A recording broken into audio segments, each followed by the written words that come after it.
Welcome back to the Lap Podcast. This is episode 6. The fight is on in Azerbaijan. In this episode, we'll be talking Adrian Newey to Aston Martin, Red Bull's downward spiral, Ferrari's title chances, and more.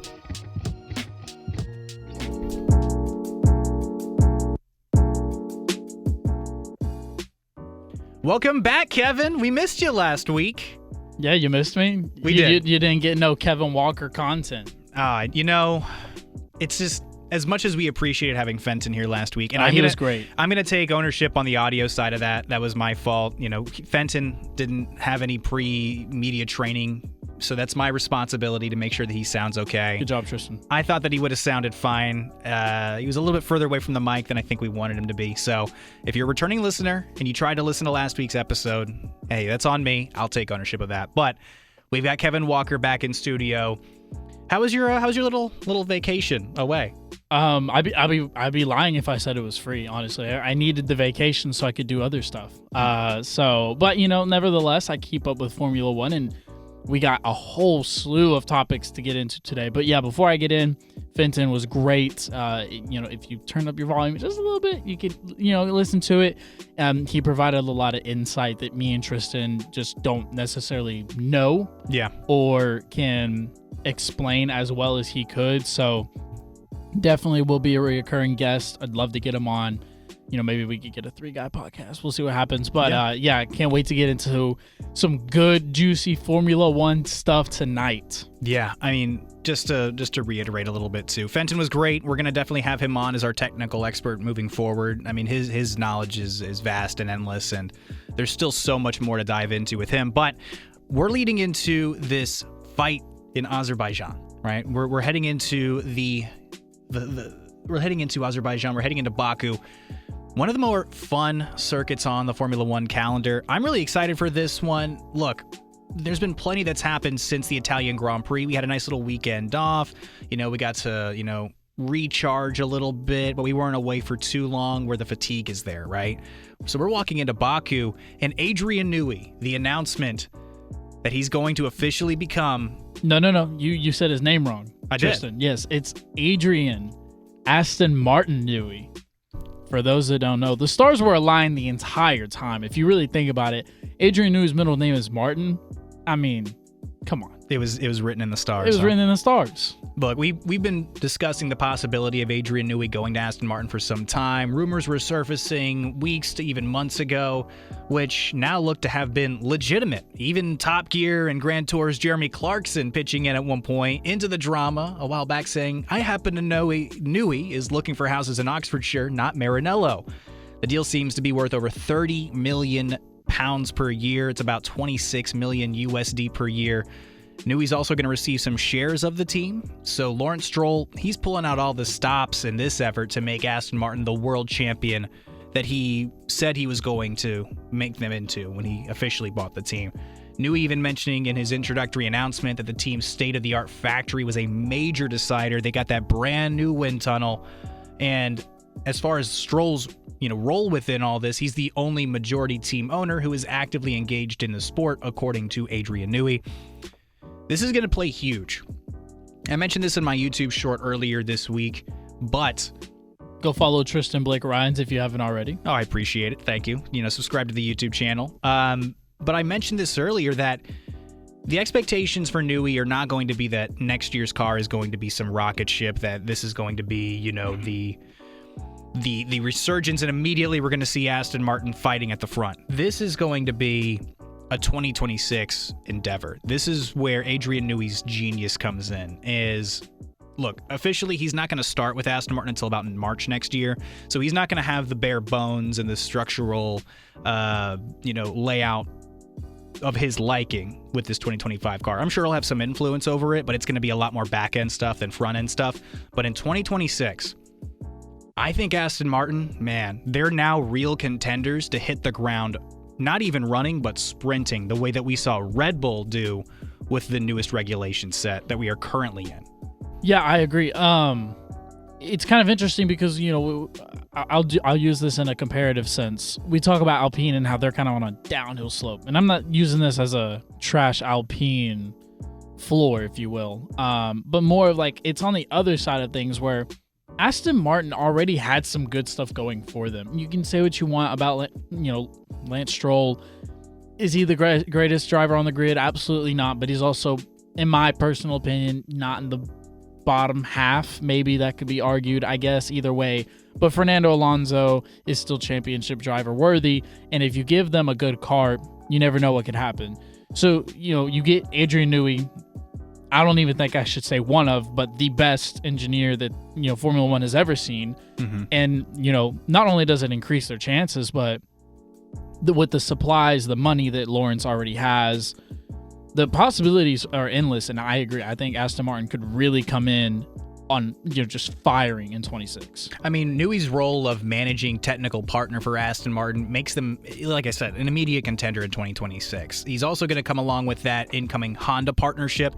He's had a long-standing relationship with the teams over at Honda. So it doesn't make them an immediate contender in 25.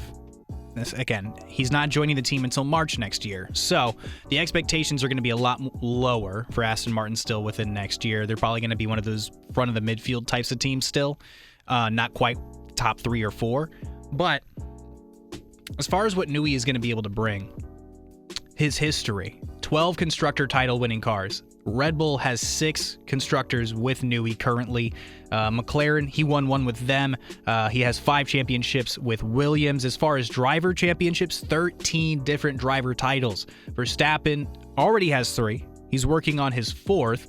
Vettel had 4. Mika Hakkinen with 2. Jacques Villeneuve had 1. Damon Hill, Alan Prost, and Nigel Mansell. So a long, storied history with Newey. We've also seen that Newey, whenever he leaves a team, the spiral really begins for some of these teams, right? We're seeing currently what's happening with Red Bull, but what Newey is able to bring into some of these programs, considering where Red Bull were I guess when they were still Jaguar, not quite put together to become a championship level team consistently over the course of multiple regulation sets.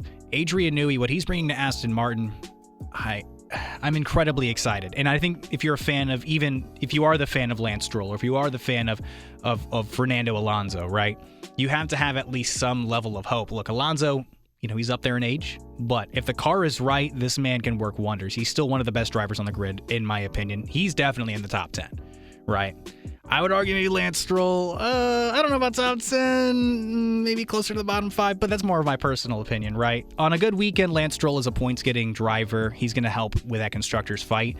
But you even mentioned something about a rumor about somebody who could very well become available in 26. I mean, is it really a rumor? I mean, everybody and their mom wants Max Verstappen on their team, and everyone and their mom is like, oh, I'll do anything that it takes to get Max Verstappen. We've seen reports that, Toto Wolff carries around contracts for Max Verstappen. I don't buy into it or don't buy into it. Aston Martin is saying that they're going to pull out all the stops that they can to get Max Verstappen, which would be hilarious because who is the sacrificial lamb here? It's obviously going to be Lance Stroll. I mean, what are you going to do? Tell Fernando Alonso, hey, by the way, we're replacing you with Max, and my son is going to be a part of this championship. He's going to be like, excuse me? Lawrence said he would do anything to win a championship. Do you think he really would sacrifice his own son? Here's what I'll do. I'll refer back to a little life instance that I have had of my own. Okay, different sport. I used to play baseball. Just bear with me, okay? Bear with me. I used to play baseball. My dad was my coach, and I know a lot of coaches' kids are like, oh, my dad's the coach, so I get to play all the time. No. Complete exact opposite. If I messed up, I was the first one getting pulled. So I think Lawrence Stroll, what does he care about? He cares about winning and he cares about money. So he's going to be like, hey, look, you're not as good as Max Verstappen. So I love you, son, but love you. We'll make money together. You're just not going to be driving. You're just not going to be driving the car. Do you think Lance becomes the reserve driver if this crazy possibility actually happens? I mean, do they still keep him around? I mean, that would be a great controversy. Hey, Dad, thanks for the opportunity. I'm gonna go try my luck somewhere. Like, that would be, man, what a time that could be. Do you think Lance actually has a shot at being on the grid if it's not with Aston Martin? That's another good question. We didn't on merit. Do you think he's better than, I don't know, the other 19 drivers on the grid that are coming in let's say 25, right? Man, that's a really good question. Honestly, that we did not talk about the pre-show prep. I'm thinking about all. Yeah, I'm putting you on the spot here. Yeah, a little bit. Is he better than Zhou Guanyu? I would say personally, yeah, probably. I think I could say yes to that. Is he better than Yuki? No. Okay. Is he better than any of the Alpine drivers? Than Ocon and Gasly currently? Yeah. No. See, I don't know. Like, I'd have to sit there and I'd have to sift through that list. I just think that what the highs for Lance are a points weekend, and it's not necessarily like a super descript points weekend. I think he's only podiumed once in his Formula One career. But the lows for Lance Stroll are pretty low. He's not It's running into the back of Daniel Ricciardo and China. It's blaming other drivers for mistakes that he's made, right? No, for sure. And, you know, I said what I said earlier, and I understand that I'm going to have to now back this statement saying that Lance Stroll you said he's a top 10 driver. I did not say that confidently. I said possibly. I think the argument could be made. Maybe he's literally 10. Like, I don't know. But I argue he's better than like Logan Sargent, for instance. Yeah, I think I could. The American go. Yeah, probably. Yeah, he might be. But anyway, nevertheless, I think I do. I think on merit he could land himself a job in Formula One at least 1 year in a theory where he's not with Aston Martin. You're like, hey, all right, we know you know how to drive a car, and maybe there's a team that in a situation like, hey, we just need someone, and we know you know how to operate a vehicle, and that's what the Formula One is. The bare minimum of he can drive a car. I mean, you never know, but I think on merit he could land himself at least 1 year on Formula One if he had to leave Aston Martin. Maybe this is my doomer hat putting on, but I just don't quite see it. I think that there are potentially like different options available in a free got a agency Lance Stroll hater here. We can move on. So no, but just to wrap up as far as the Newey stuff is concerned, though, I do think that this makes Aston Martin. This propels, in theory, Aston Martin into a real top 5, right? Because we're imagining in 2026, it's going to be Red Bull in that mix still. They still got a lot of great resources and backing there. Mercedes, and they still have Max. They've still got, of course, McLaren are involved. Mercedes are going to be involved. Ferrari are going to be involved. That would, by proxy, make Aston Martin one of those 5 teams. You don't necessarily want to still be stuck within the midfield, but I think what Newey gives Aston Martin is that potential wild card of, this is going to be one of those real teams that, as we're going into the 2026 regulation change, we really are going to keep our eyes on. We're going to be looking to see what the overall performance looks like within preseason testing, how comfortable the drivers are, what the cars actually even look like. We've seen the mock-ups like the 2026 regulations, what in theory the cars should look like. But Adrian Newey, he nailed this news regulation set. We saw the fruits of that. Max Verstappen going from winning a title in 2021 to handily winning in 2022, 2023. Here we are in 2024, and he's still leading the Drivers' Championship. Ever since Newey has left, Red Bull have obviously fallen a little bit of a ways back. And I do want to address that Red Bull downward spiral with a little bit more, of a magnifying glass, right? The departure of Newey from the team has already shown real effects, and we discussed with Fenton last week, since Miami's re-emphasis / enforcement of the rear braking regulations, the car has fundamentally had to alter pretty much every level of its character.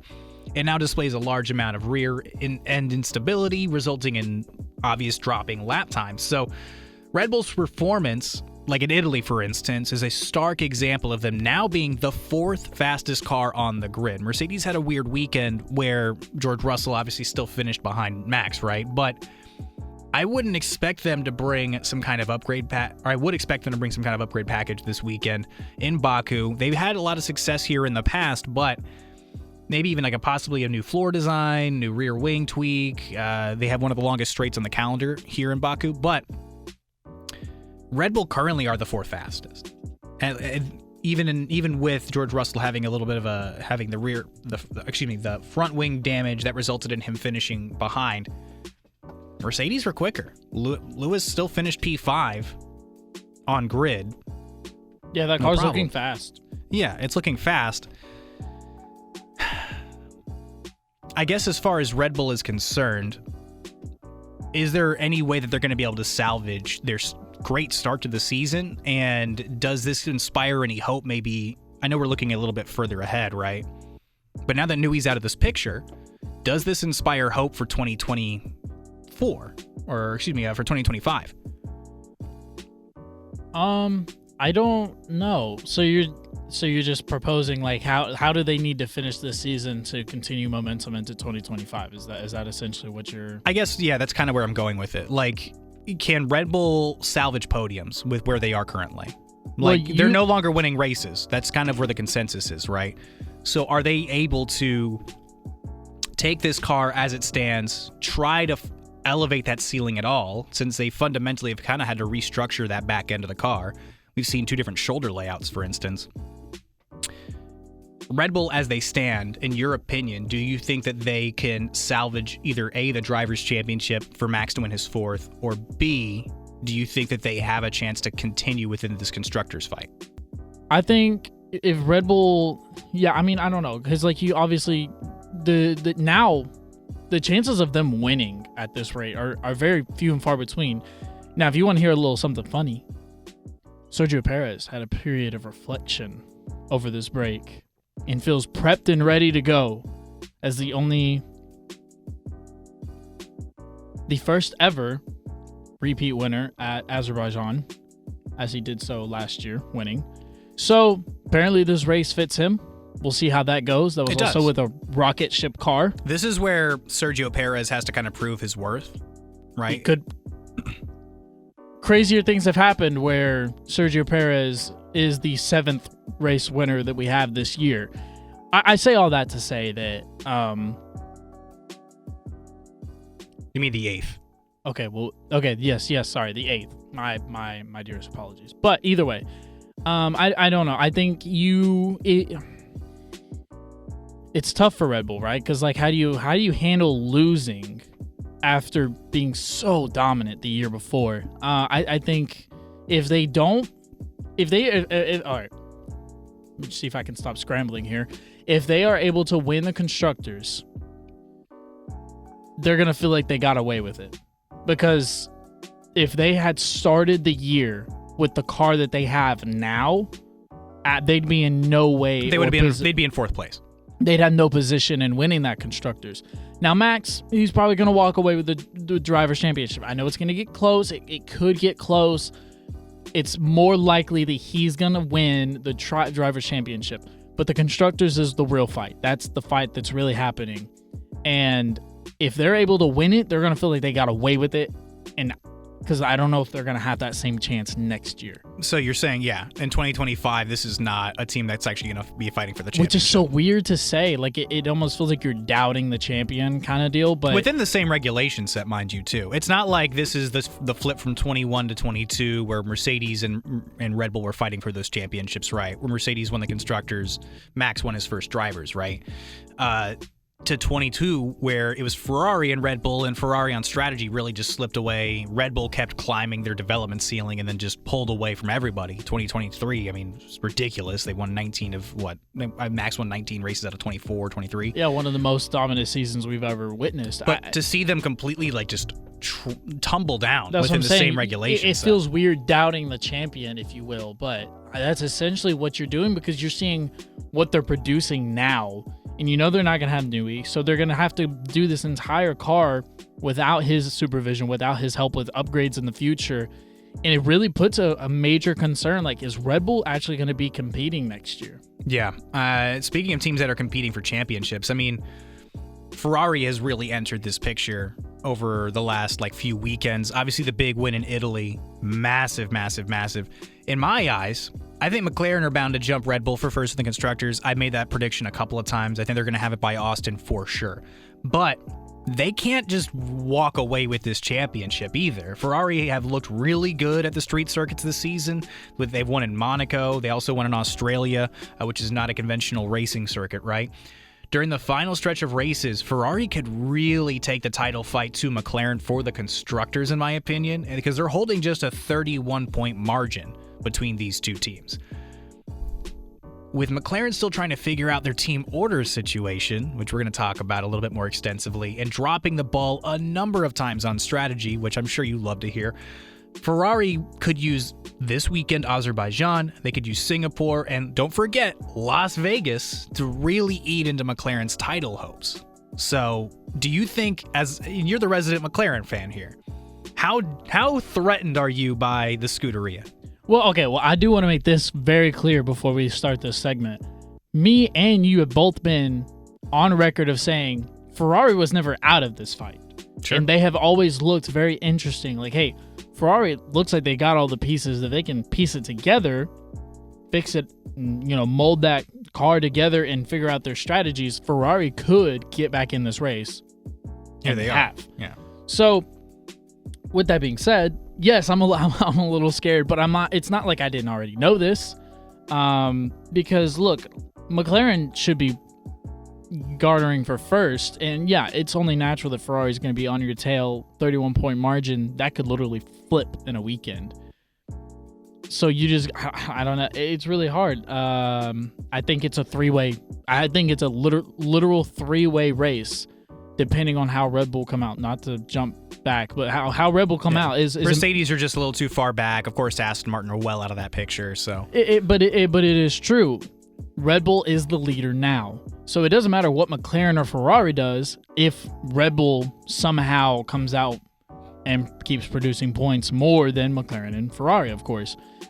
But it is going to become a two-way race between Ferrari and McLaren. And, dude, I don't... Jumping over to McLaren's side... Maybe this is where I bring out another, strong... Because what's the margin between McLaren and Red Bull right now? What is it? 10 points? Not even? 8? Yeah, that would be... We're good at math here on the Lap Podcast. 8 points. 8 points. Yeah. So the margin is only 8 points. Maybe I make a strong declaration now. Not only will McLaren have beaten Red Bull or at least passed Red Bull for the constructors, but Ferrari also do it by Austin. So you're saying Red Bull is the third team on the constructors grid by Austin. And that's what I'm saying. That's why when I said what I said about Red Bull, if they squeak away somehow with the constructors this year, they got to feel like they got away with it.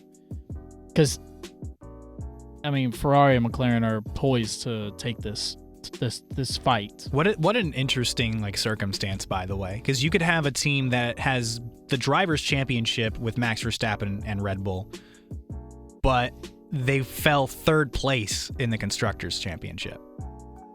That just feels so uncharacteristic for a team that, again, you have one title, but you're not even in the mix for the second title.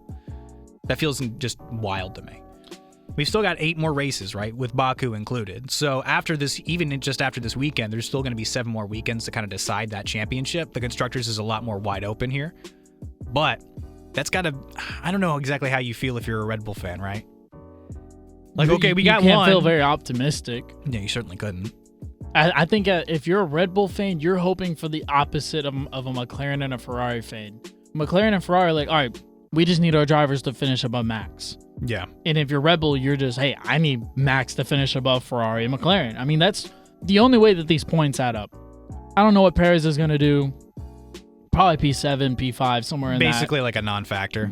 Essentially, right? Because, in theory, Ferrari and McLaren should be finishing above P5, P7. Well, especially now that this car isn't even nearly as hooked up as it once was comparatively. Perez finishing P8 is okay, but you should have been finishing P8 with this car now, but you should have been finishing in P5 or P4 or even on the podium when the car was still miles ahead of the competition. It's kind of like you had your chance and now you're stuck with what you have. Jumping over to the driver standings just real quick. 62 points is all that reflects, or all that stands in between Lando and Max. Is that a done deal? What was that? One more time? 62 points is all that is in between Max and Lando. Is that a done deal? Is that driver standings a done deal? No. No, I mean, Max brought this up post-Italy, and he said that neither of the championships are realistic. I don't think that it's a done deal, but I think what the major factor here is, I know we've kind of faded off of the Red Bull Ferrari conversation, but I think I don't think we necessarily have, because when we're talking about Ferrari, not only are they in the driver, but I think the conversation around the driver standings needs to be talked about as well. For Leclerc? Yeah, Charles is 86 points behind Max as well. So I think Charles has a much higher, a bigger mountain comparatively to climb, right? 68 to 86. There's still everything would have to go right for Ferrari. He would have to win more than 3 races to gain that, as well as Max falling P6, or not even P6, like P7, P8s. But and I understand that, but if we're sitting here and we're claiming McLaren and Ferrari are going to take this constructors race and make it their own, then aren't we kind of already predicting that they're going to do something like that anyway? That they're going to take Max's Drivers' Championship? Yeah. I think the problem is, the fundamental problem here is that Red Bull had such a wide margin to begin the season that their cushion, while it's receding down, it's not receding fast enough. We talked about this last week, me and Fenton, where why couldn't McLaren have at least handed Lando 2 more points, right? Giving him a team order of like, look, a P2 to a P3 isn't going to matter that much for Oscar. Oscar's trying to chase the race win here, but like when you're creeping up to that last lap, you're creeping up around turn 11 and you realize, oh, well, obviously he's not going to win. Excuse me. He's obviously not going to win. He's about 2.5 seconds behind. You're going into that last lap. And that's where McLaren comes in and goes, look, team orders, we're flipping the cars. But they didn't even think about that idea because 2 more points with 8 races to go, you go, okay, maybe that doesn't matter if you're 16 races to go, right? But the margin's still so thin. For McLaren to achieve both titles, not only are they going to have to fend off Ferrari and having to outscore Max Verstappen every weekend, but you want Lando to still try to grab more points. I understand mathematically speaking, Oscar Piastri is not out of this championship fight. What is the separation here between Max and Oscar Piastri, if you don't mind? I know it's definitely over 100 points.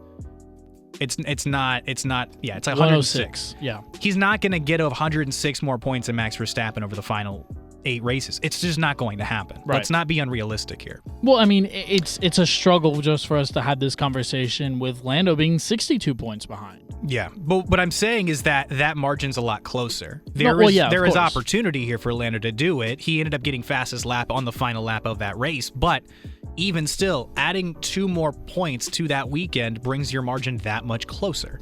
I guess just to kind of put a bow on this whole thing, my point is if Ferrari and McLaren can make this constructors title a race like they're poised to do, they've proven they can, I think unless Max is literally just outscoring them every weekend, which it doesn't look like he's going to be able to do every single weekend now, I think that this driver standings also becomes an interesting talking point. Yes. That's all I'm saying. No, and we're going to continue to talk about that as the season goes on naturally, but all I'm saying is that when we talk about these things, we still have to consider the cushion is still there. And this is where we also have to factor in McLaren figuring out their own strategy. And look, they had another botched weekend at Monza. The eye of scrutiny is back on the Papaya team. This season, McLaren have lost opportunities for wins at Canada, Spain, Austria, Great Britain, Hungary, and for Lando's drivers' hopes, Belgium and Italy as well. So both championships have been placed in the hands of or been placed in the hands of opportunity and chance, right? The team needs to buckle down and have a strong and clear initiative going into the final 8 race weekends. That's how I feel looking at these championships, regardless if it's constructors or even just the drivers, right? You need to have a plan and a formula, and you have to sit both your drivers down and say, look, this is what we're trying to achieve. Because one of us is a lot closer to winning a driver's championship. For us to bring both titles back, we all need to be on the same page here. And that's a ton of points that I just mentioned that they've left on the table this season. Did we ever figure out what exactly Papaya rules is other than, hey, we're just going to let y'all race? They're going to race, but not officially, but if I had to guess, not even really guessing, more of an educated hypothesis here, is that, look, race, but you can't, no contact. Why are you racing? Yeah, I know. If you want a championship, if you want to bring both of these championships home, it is a clear-cut decision who should overthrow or who should over... Oh, I know. But I think, and this is where me and Fenton were talking about it a little bit last week, which was, look at who his manager is, Oscar Piastri's. Mark Webber. That was a fantastic point to bring up. And look, I get it. Formula One's... there's a lot of ego within the game. A lot of ego, a lot of drama. It's 2 guys trying to be number 1 on the same team on a 20-driver grid or a 20-car grid of guys that all think they're the best driver that's ever walked the face of the earth. Mm-hmm. Right. Drama, ego, the whole 9 yards, everything gets in there. But it's got to be a decision made from the top of the order. Like, look, no Papaya rules. That's BS. This is Lando. We want to bring home a driver championship, and Lando has to come away with max points if available. Yes. So you and I agree. I mean, we kind of like take it a long way of going around this topic, but you and I agree fundamentally that McLaren are screwing up this opportunity. They really are, and I don't understand what they're doing. They might fall into this Constructors' Championship. I mean, Ferrari have a quick car, right? But overall, this season, they've waned between being the fourth and the second fastest car. McLaren still effectively have the fastest car on the grid, but they aren't turning those into race wins. Yeah, it's kind of like... They're still bridging and gaining large amounts of points. Don't get me wrong, they're going to pass Red Bull either this weekend, and if not this weekend, they're going to do it at Singapore. It's going to happen. But the opportunity for you to not just take one, but take both is where McLaren are screwing this up. Like, they got to get it perfect, and they're not. They can't afford mistakes to get the Drivers' Championship. They've been kind of lenient as far as like what they want to do from a procedure standpoint between Oscar and Lando, because the Constructors is seemingly theirs for the taking. But this is, you and I agree, you need to buckle down and just solidify. Look, you're not going to like this, Oscar. We understand that. Next year, the grid resets. Whoever is better next year, you earn it. Well, because Zach's already came out and said, hey, we have 2 number 1 drivers. And we've even talked about this, and I've made it very clear. I definitely agree that they do have 2 number 1 drivers. But one of those drivers got off to a hotter start than the other, and that's Lando. And he was the number 1 driver before Oscar. If he's in the prime position to get points to win, even if he's in the prime position to bring home the driver championship, then that should be the main focus. Yeah. I mean, for all intents and purposes, look, Lando has 2 on-track wins, and he could have had a 3rd at Hungary. If he wasn't the teammate that he was supposed to be, he would have had 3 this season. And what are you supposed to do? What are you supposed to tell Lando after the season's over if you don't clinch the driver championship? Oh, thank you for handing Oscar that win that we said was going to pay off in the future, but then never did. And then seeing him pass him on turn 4 in Monza, and then not relinquishing that position back, right? It's kind of twofold. Like, you wanted me to help because you promised, like, hey, this is going to help in the future. This is going to lead to a driver championship, but it doesn't seem like from the top. No, because I don't like to criticize Zach Brown at all, but from the top, it doesn't look like they're prioritizing Lando. Oscar has more or less made it very clear that he does not care about Lando's championship. And now, to be fair, where is he coming from? Look who his management is, right? Like, he shouldn't necessarily, but if you're the team, this is, again, you and I are going kind of in circles here, but this is where the team has to step in and say, look, this is the organizational as well as the team objective. Next year, when it starts all over, whoever the faster person is going to gain the priority. But for this year, right now, as it stands with 8 races to go, Lando, we have to give him a little bit more room. And that's it. That's the conversation you have. Oscar, you're not going to love this, but like, this is what it is, right? We're doing this for the team. We're doing this to help Lando, and this is going to benefit everybody. And exactly like you said, look, next year, race is on. Yeah. Papaya rules. Yeah. Do it on track, though. Look, we've spent so much time. We're very excited about this weekend. Very excited. There's a lot to discuss. We're kind of getting to that mid to later point in the season where stuff is kind of starting to ramp up. Oh no, we've been there. Like stuff is really starting to ramp up, and it's like do or die every weekend. Now it's like we need these points. We need these points. No, I know. And for you, I'm just watching McLaren screw away this championship, and it's peeing me off. For you as the McLaren fan, man. I mean, it's do or die every weekend. I literally went, Tristan. I literally went from watching Lando win by 22 points to screwing him out of points because he finished 3rd behind his teammate who finished 2nd. Make that make sense. You having fun yet? All right, look, we have to move a little bit further down the grid, though. This is an incredibly exciting weekend. If you're not excited for this weekend the way that we are, I don't know what you're watching. But we got to move a little bit further down the grid. There's still a couple more things to talk about as we walk into Baku. Ollie Behrman is going to get his Haas debut this weekend. Shout out K-Mag. Shout out to K-Mag. Look, Magnussen collected his 12th penalty point of the season. He has been banned from the grid this weekend. He will return in Singapore, but that gives incoming rookie driver Ollie Behrman his first true race weekend with the Haas outfit. So my question really is, how do we think he's going to fare? I'll start here. I don't think it's reasonable to expect him to land in the points. Magnussen got 1 point last weekend in Monza, even with the penalty. If I'm Behrman, I personally think he needs to finish just above Franco Colapinto, who's driving for Williams, and try to be within a couple places of Nico Hülkenberg. We talked about that last weekend, or last week with Fenton. Excuse me. We talked about that last weekend with Fenton. I think if he's within 2 places of Nico Hülkenberg, because Nico, at some races, man, that guy is just absurdly rapid. Well, he's got 22 points on the year.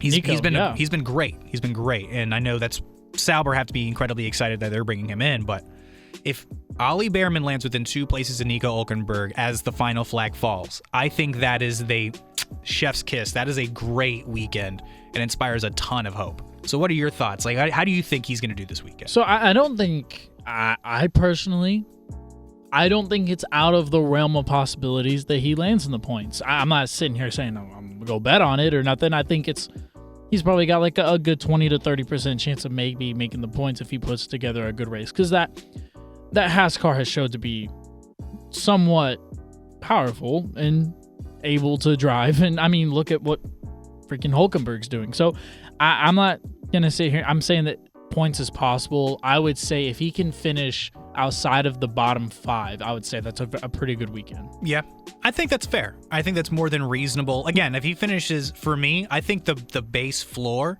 is finishing above Franco Colapinto. Yeah, that's unless fair. Something crazy happens where, like, okay, there's an on-track, somebody crashes and it opens up a safety car and then the pitting gets kind of mixed up and messy. Like, if something like that happens, of course, that kind of throws those potential, like, ceilings and floors out the window. But I think overall, you have 2 rookie drivers currently on the grid, quite literally within this race. Colapinto coming up from F2 and getting his first race weekend last weekend. This being Behrman's second race weekend as well. Obviously, his first one was at Jeddah, driving the Ferrari. He had a great weekend, putting it in P7. Technically his second time in a Ferrari. Yeah, Ferrari power unit. So all I'm getting at is, like, if Behrman can finish above Colapinto, I think that's solid. And the ceiling has to be within 2 places of Hülkenberg. If Hülkenberg finishes P6 and Ollie finishes P8, that is a masterful, oh my goodness, we've got a diamond here. Like, that is a exceeding expectations. Which we've kind of already speculated about for Ollie Behrman. That he is one of those guys that could really jump out on the grid in the near future. I'm excited. I'll definitely be, well, obviously I'll be watching, but I'll definitely be watching Behrman and seeing how he performs and how he overtakes and stuff. I think he could definitely finish outside of the top or the bottom 5, and I think there's a possibility he could find himself in the points. I think you're a little more ambitious than me personally, but that's not a problem. Like, I would be incredibly excited if that happened. We did mention, at least I mentioned, that Nico Hülkenberg's going to Sauber next year as they begin their transition over to Audi. I do want to emphasize once again, though, like, what do we see happening with Sauber in that second Audi seat, more or less? They got a pair left. We still got a pair of seats left on the grid. So who do we think it's going to be? I mean, I don't know. It's kind of tough, right? Do we think it's going to be anybody other than Bottas? Is basically the question. I don't, because I feel like everybody. I don't want to give the same answer every week, but I think it's kind of like a done deal.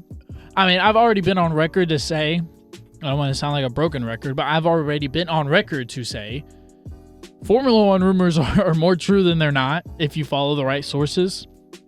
We knew about this Adrian Newey thing probably, like a month ago? Yeah, and it was like, oh, we're just waiting for the official thing. And that pretty much is how it goes with all these things. And all the speculation has been there. It kind of just makes sense. I think that is kind of like the pencil-in thing that makes sense for them. I think Bottas wants to be on the grid. I think that from marketing, media, he's a steady hand. He's experienced. It doesn't create a fuss. I just like that fit. The other seat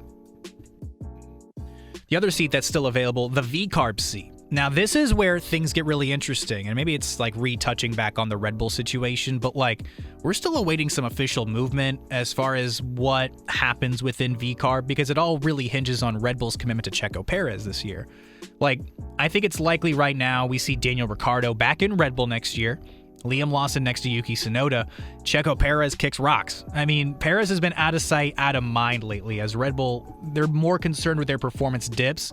Right now, that's where the emphasis is. Like, that was the third thing we talked about, or the second thing we talked about on today's podcast. But Perez has really yet to show any major strides forward this season. As far as I remember, he has yet to finish ahead of Max Verstappen in any race this season. He outqualified him in Monza by like 1 place, if I'm not mistaken, maybe 2. But Perez's bleeding of points between Miami to Belgium and onward is exactly why McLaren and Ferrari are in prime position to pass them for this Constructors. I don't see Checo really recovering from that. I mean, I don't know if you feel differently, but I don't see him recovering. I don't know, man. Because like I kind of said it jokingly earlier, but he said he had a period of reflection. Okay. I don't know. I don't know if he's lost it. I don't know if he ever really had it. I don't know if he was just in good situations. Well, he used to have it. He used to be really good. He won at Baku twice, right? Right. So I'm that's what I'm saying. Like I don't want to doubt the guy because I feel like people who listen to our podcast probably think like we're Sergio Perez haters. But look. But I don't think we've said anything about Checo Perez that isn't reasonable or at least foundationally like supported by evidence, right? Yeah, I mean, it's not like we're coming for this man's throat just because we don't like his haircut. Like no, like he hasn't performed to the expectations of a championship level team. Well, the reason why we're coming for Sergio Perez, if you will, is because the reason why the Constructor Championship is a battle is because Sergio Perez is bleeding points. On top of, yes, the Red Bull car losing. Thankfully he has, right? I mean, and part of it is like thankfully he did, right? But that also does create the scrutiny because this is the pinnacle of motorsport. These are the best drivers in the world. We saw what Max was able to do with that Red Bull. We know that Checo is nowhere close to him as far as general talent, but the car was at times this year, especially in the first half and even beyond, one of the best cars on the grid. The dude he isn't measured up. So now to say, oh, well, look, now Max is struggling with the car too, but you're still finishing behind him, man.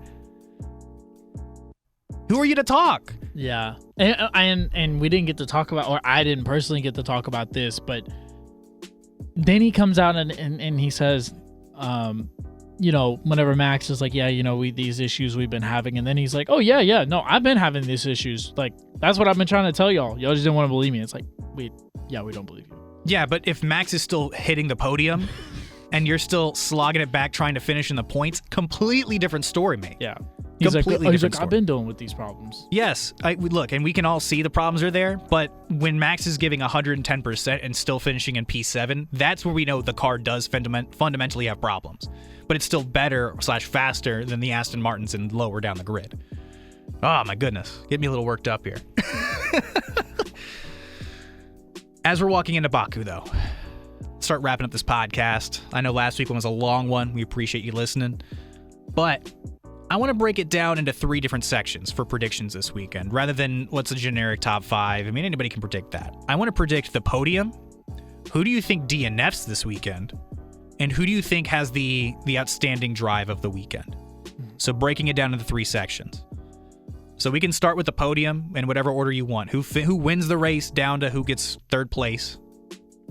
What do you think? There was no preparation for Kevin on this, by the way. So if he takes a second, let's give him a little grace here. I wanted to surprise him with this. Okay, yeah. So let me start with my DNF. My DNF for the weekend is going to be...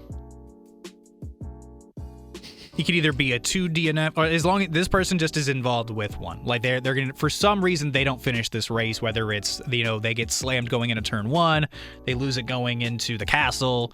You know what I mean? They're just the first one. Which typically is going to be your lower of the grid, because whenever they're finishing qualifying in the bottom of the grid, that's a little more packed in. Yeah. I see. This is such a weird thing to predict. I know, right? Like who's gonna have the worst weekend this weekend? So this is kind of stemming from a game that I actually participate with. I know. Well, no, I'm gonna inform the listener for a second. While you think about that, look, there's a game that me and my friends play as we walk into race weekends, and this started because of Max Verstappen's dominance, funny enough. But it's called P10. We predict who's gonna come in 10th place, and you get bonus points if you figure out who crashes or DNFs first that weekend. So this is where this segment kind of stems from, is who's the first DNF, not who's going to finish P10. We always wait until after quali to kind of make that determination. But if there's anybody walking into this weekend that you're like, oh man, it would be interesting, or I could very well see this person, not finishing the race for whatever reason, who do you think it is? I got my answer. All right. I think Yuki Tsunoda. Yuki Tsunoda? Yeah. You think he has back-to-back DNFs? Because he didn't finish in Italy either, if I'm not mistaken. Yeah, I don't know. You wanted me to pick a driver, so I picked Yuki Tsunoda. That's fair. My pick was Esteban Ocon. Because last year, Alpine had, if I'm not mistaken, a double DNF. They had a really, really rough weekend. No, Ocon almost hit. No, that's right. He finished. Gasly didn't, I believe. But Ocon almost ran into like some members of like the pit wall because he was gonna actually pit on like lap 52 out of 53, and they were already starting to close the pit lane, and people were like walking across it, and it was a whole thing.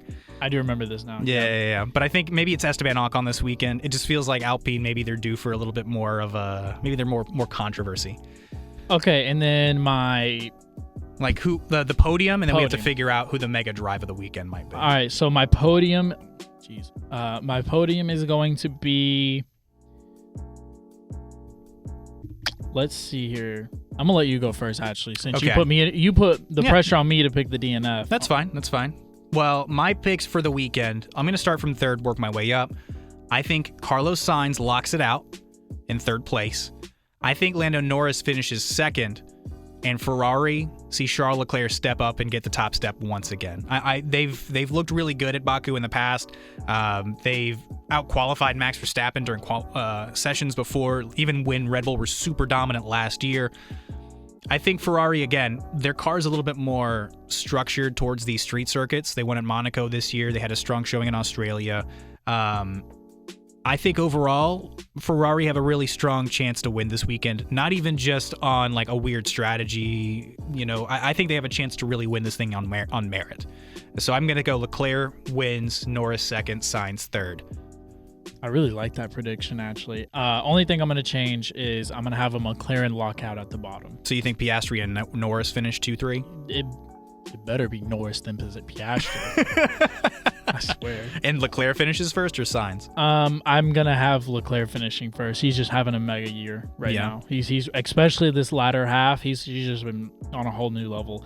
Now, I mean, I will say this, by the way, even if like Ferrari doesn't pull out a Constructors or Leclerc, you gotta feel good going into next year. Well, yeah, you have to feel good. But what I was gonna mention is, speaking of just Charles Leclerc, what an insanely awesome year he's had. Right, the 2 race wins he has, winning at home, the first Monegasque win in 93 years, if I'm not mistaken, winning on home turf finally. Right, what a storybook moment, and then to win in front of the Tifosi at Monza with a great strategy call where he was on top of those tires. They were perfect. What a perfect, like, if you have 2 wins as a Ferrari driver out of the year, you get your home race, and then you get to still win in front of your fans like that, the sea of red. Oh, what an amazing year. That's just my personal, it's a little bit poetic, but like, man. No, that's I awesome. definitely, I 100% agree. I mean, I've been kind of seeing Charles praises this entire time. Like, yeah, Ferrari is competing because Charles has put together a very good back half of this year. My mega drive of the weekend. You ready for this? Go for it. I think Sergio Perez is going to have the mega drive of the weekend. I think he's going to put it together. I'm predicting Sergio Perez. Where do you think he finishes? What do you think classifies as a mega drive for Sergio Perez at this stage? P5. P5? That would be his highest finish, I think, since China. Or maybe Miami, if I'm not mistaken. P5. I actually didn't have anything written for this one. I had some thoughts on it, but while you're collecting your thoughts, go ahead. P5 from Sergio Perez, is that good enough for a mega drive weekend? For Perez, it is. That's what I'm saying. It's like, oh my gosh, it's Perez's course, it's his track. With this in mind, so I didn't want to do like the 1 through 5, but do you think he beats Max this weekend? I think he Well, if you're gonna have a mega drive, he has to at least beat Max. You have to beat Max. I think a mega drive this weekend, it's gonna come from, I think, Fernando Alonso. I got a feeling this is just gut telling me. You just got revitalized with the Adrian Newey signing. They're going to be excited. They're going to have a lot of enthusiasm walking into this weekend. I think Fernando Alonso is going to just put it out there. I think Fernando possibly finishes. I think maybe P6 would be a little too conservative. I'll say he finishes P5. Now, my honorable mention, this is kind of broad. I think one of the Mercedes could have a really mega drive. Well, I mean, they should be within that like top 5 realm, you know. Like I could see a Mercedes in the 4-5 spot. Yeah, I mean, as a Mercedes fan, that'd be cool. I would certainly like for them to do more than just 4-5. Well, but, obviously, yeah. I mean, that would be okay. I could live with that. Yeah, I feel like this is a nice little, like, fun way to wrap things up. Oh, well, just before we get out of here. Go ahead.